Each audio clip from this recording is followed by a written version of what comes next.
Olá, e é dessa forma então que se faz para verificar as notificações perdidas do Telegram no seu Samsung S23.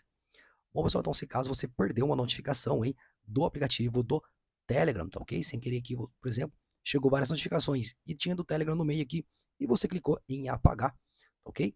E você pode verificar ela então. Você pode ir pelo aplicativo do Telegram ou aqui, ó, em configurações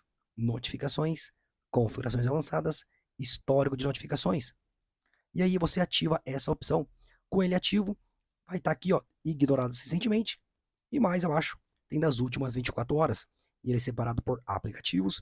Então aqui no meu caso não tem nenhum. Mas se tiver, pessoal, você clica para expandir, por exemplo, aqui é do WhatsApp. Clica para expandir e ele vai aparecer aqui para você o que foi essa notificação e também o horário que ela chegou aqui no aparelho, tá ok? Bom, pessoal, então espero que esse vídeo tenha te ajudado de alguma forma. Não se esqueça aí de colocar um like aqui no vídeo e até a próxima. Tchau, tchau.